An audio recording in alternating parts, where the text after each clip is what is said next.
کہ زندگی کا اتنا اہم اور بڑا فیصلہ تم خود کر سکو۔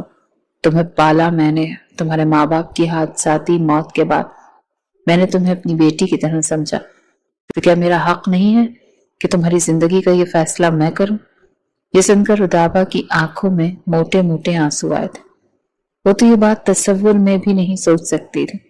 کہنے کی چچا پلیز، میں آپ سے اس بات پر کوئی اختلاف نہیں کرتی، آپ میری شادی جس سے چاہے کر دیں، لیکن وہ جازم نہیں ہونا چاہیے۔ میں نے ہمیشہ اسے چھوٹا بھائی سمجھا ہے۔ جہانگیر صاحب کہنے لگے، شادی سے پہلے سب بہن بھائی ایک دوسرے کو بھی سمجھیں تو زیادہ بہتر ہوتا ہے۔ میں کوئی انوکھا کام تو نہیں کرنے جا رہا۔ تم بتاؤ، کیا آج تک کبھی کسی لڑکی کی شادی اس سے 10 سال یا 15 سال چھوٹے نوجوان سے نہیں ہوئی؟ ہماری شریعت اور ہمارا قانون ہمیں اس بات کی اجازت دیتا ہے، اور میں نہیں چاہتا کہ میں تمہیں کہیں اور بھیجوں۔ تم میری بیٹی ہو، میں چاہتا ہوں ہمیشہ میری بیٹی بن کر میرے ہی گھر میں رہو، تو اس میں کیا برائی ہے؟ شادی تمہاری اس سے کرنا چاہتا ہوں کیونکہ جازم اب اتنا چھوٹا نہیں رہا۔ میں چاہتا ہوں وہ اپنی باقی کی تعلیم لندن جا کر پوری کرے، اور لندن میں اسے اسی صورت بھیجوں گا جب وہ تم سے نکاح کرے گا۔ تم اس کی بیوی بن کر اس کے ساتھ جاؤ گی، میں اسے اکیلے وہاں نہیں بھیج سکتا۔ یہ نہ ہو کہ کل کو وہ کسی غیر عورت کی محبت کے جال میں پھنس کر کسی لڑکی کو اپنے ساتھ یہاں لے آئے، تو میں اپنے مرحوم بھائی اور بھابھی کو کیا جواب دوں گا؟ اب تک اگر میں تمہارے لیے کہیں رشتہ نہیں دیکھا تو اس کی وجہ یہی ہے کہ میں تمہارے لیے فیصلہ اسی وقت کر چکا تھا جب جازم پیدا ہوا تھا۔ رودابہ آنسو بہا رہی تھی کیونکہ اس نے تو کبھی سوچا بھی نہیں تھا اور جانتی تھی کہ جازم بھی کبھی نہیں مانے گا۔ رودابہ کہنے کی چچا پلیز، یہ ایک بے جوڑ سا رشتہ ہے، آپ ٹھیک نہیں کر رہے۔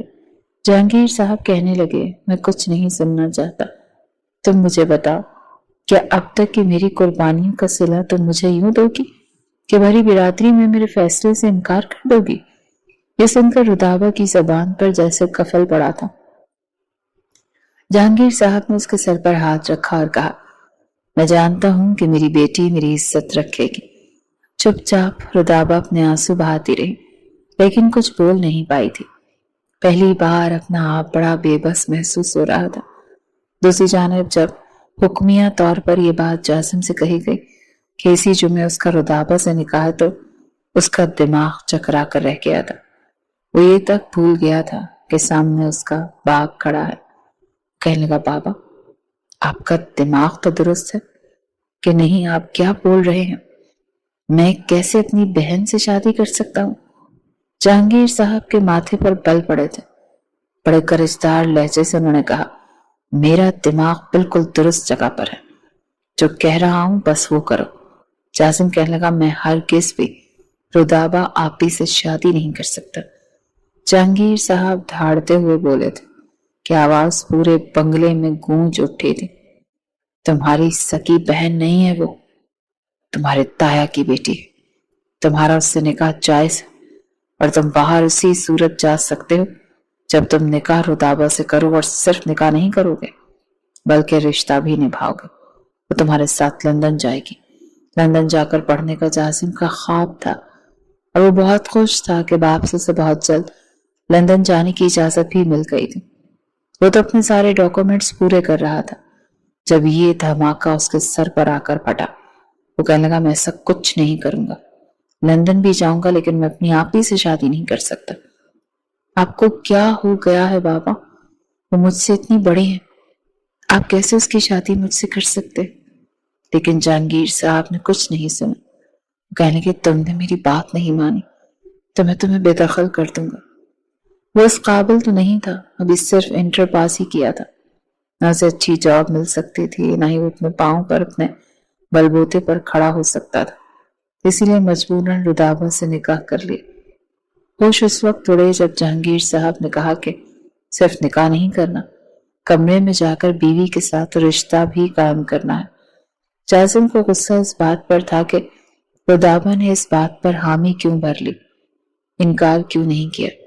اسے لگتا تھا کہ شاید رودابہ انکار کر دیتی تو جہانگیر صاحب کبھی بھی زبردستی نہیں کرتے، لیکن وہ رودابہ نہیں جانتے تھے کہ کہ اس پر کیے جانے والے احسانات اس پر جتائے گئے ہیں، اسی لیے وہ منہ نہیں کھول سکتی تھی۔ اسے لگا کہ شاید رودابہ کی نیت ہی ایسی تھی، اسی لیے جب کمرے میں آیا تو غصے کے مارے پاگل ہو رہا تھا۔ چلو اتارو اپنی یہ چولی اور لہنگا، آج تمہیں بتاؤں گا کہ جب 18 سالہ لڑکا اپنے مرد ہونے کا ثبوت دیتا ہے تو بستر پر عورت کی ہی پاک بازی کا ثبوت نہیں ہوتا، مرد کی مردانگی کا بھی ہوتا ہے۔ صبح تک اب اپنی خیر مناؤ، یہ کہہ کر وقت ضائع کیے بغیر جازم نے اپنی شرٹ اتاری تھی۔ جازم کی بات سن کر رودابہ کے ہوش اڑ کے رہ گئے تھے۔ یہ کیا بدتمیزی، یہ تم کس لہجے میں مجھ سے بات کر رہے ہو؟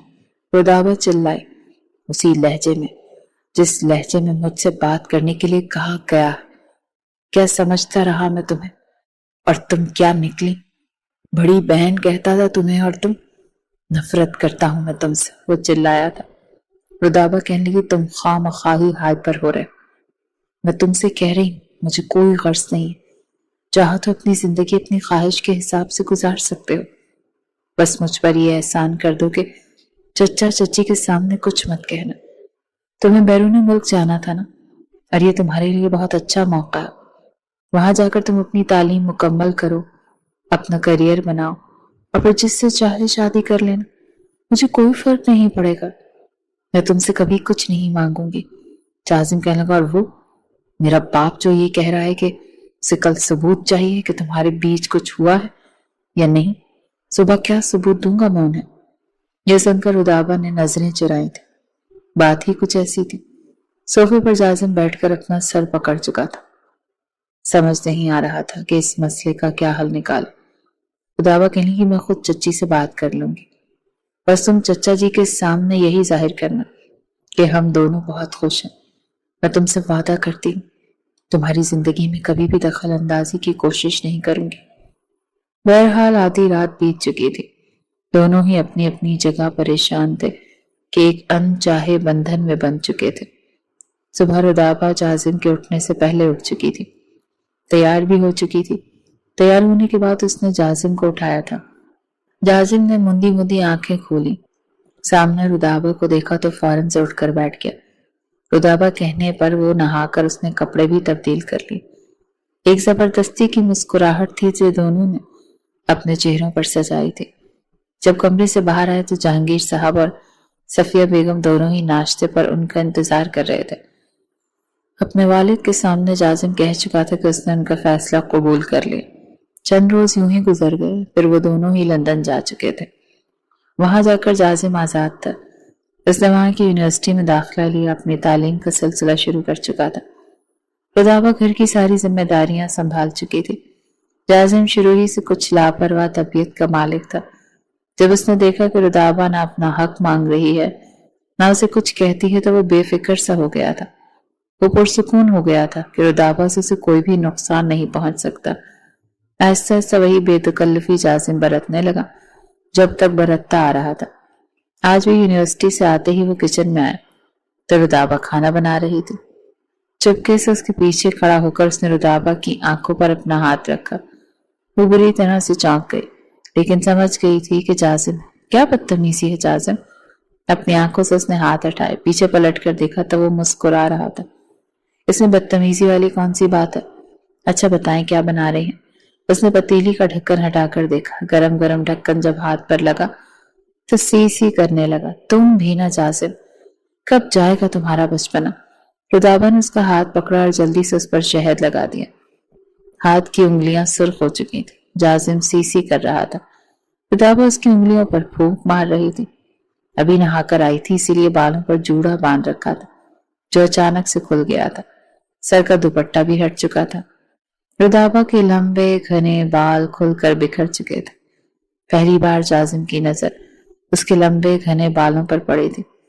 کچھ پل تو بڑی محویت سے اسے دیکھتا رہا۔ اس کا سفید رنگ، غلافی آنکھیں اور ریشم جیسے بالوں کو دیکھ کر کچھ پل کے لیے وہ آنکھیں جھپکنا بھول گیا تھا۔ پھر رودابہ کے چہرے پر چھائی پریشانی دیکھ کر پہلی بار اسے کچھ ہوا تھا، لیکن پھر فوراً سے سنبھل گیا۔ اپنا ہاتھ جلدی سے رودابہ کے ہاتھ سے کھینچا۔ وہ غصے سے اسے دیکھنے لگی، کہنے لگا اتنی بھی تکلیف نہیں ہو رہی جتنی آپ فکر کر رہی ہیں۔ یہ کہہ کر وہ اپنے کمرے میں چلا گیا۔ اپنے آپ پر کچھ افسوس ہونے لگا کہ اس نے رودابہ کو یوں بے خود ہو کر دیکھا تو دیکھا کیسے۔ بہرحال اپنے آپ کو جھٹکنے کے بعد وہ کتابیں لے کر بیٹھنے لگا تھا، لیکن آج پڑھائی میں بھی دل نہیں لگ رہا تھا۔ کھانا کھانے کے دوران بھی جازم کی نظریں گاہے بگاہے رودابہ پر ہی اٹھنے لگی تھیں۔ جس عمارت میں رودابہ اور جازم کا فلیٹ تھا اس کے سامنے قاسم کا فلیٹ تھا، وہ بھی پاکستانی تھا، جاب کے سلسلے میں وہاں پر رہتا تھا۔ ایک بار واک کر کے جب اوپر آیا، این اسی وقت جازم اپنی یونیورسٹی جا رہا تھا۔ رودابہ بار بار یہ نصیحتیں کر رہی تھی کہ جازم بازار کی کوئی چیز مت کھانا، کینٹین کا کھانا تمہیں ویسے بھی مسئلہ کرتا ہے، دیکھو میں تمہارے لیے سب کچھ بناتی ہوں، اس لیے کھانا گھر آ کر ہی کھانا۔ اور ہاں، اپنا ٹیسٹ تو ٹھیک سے یاد کیا ہے نا تم نے؟ پتا ہے نا سیمسٹر کے پیپر کتنے قریب ہیں؟ پہلی بار قاسم کی نظر اس خوبصورت سراپے پر پڑی تھی۔ جس طرح سے وہ جازم سے بات کر رہی تھی، قاسم کو لگا شاید یہ دونوں بہن بھائی ہیں، کیونکہ جازم اس سے اپنا آپ جناب کر کے جواب دے رہا تھا۔ آپ کیوں میری اتنی فکر کرتی ہیں؟ بچہ تھوڑی ہوں میں۔